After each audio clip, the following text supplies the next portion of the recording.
Hello, my name is Nhyira Agyepong. I'm from Novi High School, and this is my Still Here, the mission that no one measured. This is not a story about grades or rankings. It is a mission about what school never learned how to count. We often turn school into a checklist, scores, schedules, next steps, but most of what happens here that shapes us is invisible. The quiet endurance, the invisible weight, and the students who keep showing up even when staying feels impossible. This is where the mission really starts. School teaches us that success fits into boxes, GPAs, schedules, scores, outcomes, as if a whole life can be measured by data, as if a whole heartbeat can be reduced to just numbers.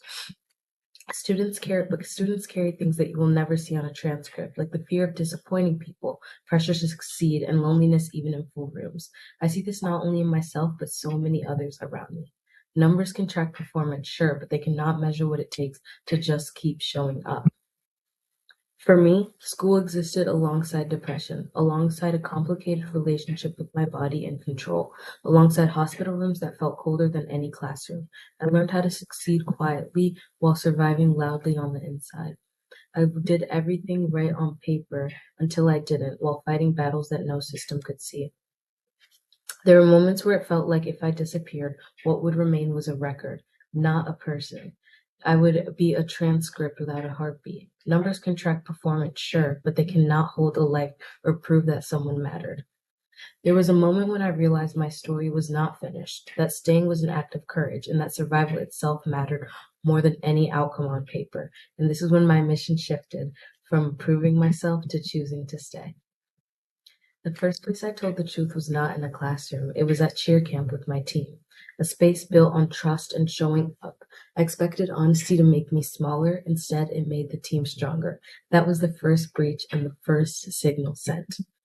Cheer, wrestling, and track became my field training. They taught me that growth does not come from perfection. It comes from consistency, trust, and support. Discipline when my mind felt unsafe. Strength when my body felt unfamiliar. Progress that came from returning again and again.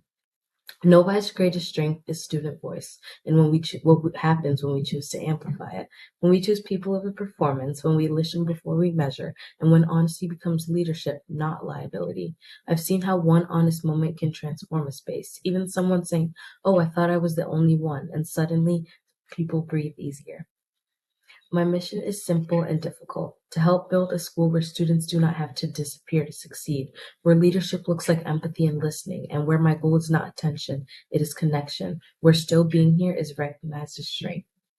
When we listen to students and when we choose voice over silence, we don't just help people survive, we help them stay. Grades cannot measure that, numbers cannot capture it, but it is real, and it is a mission worth completing. Thank you.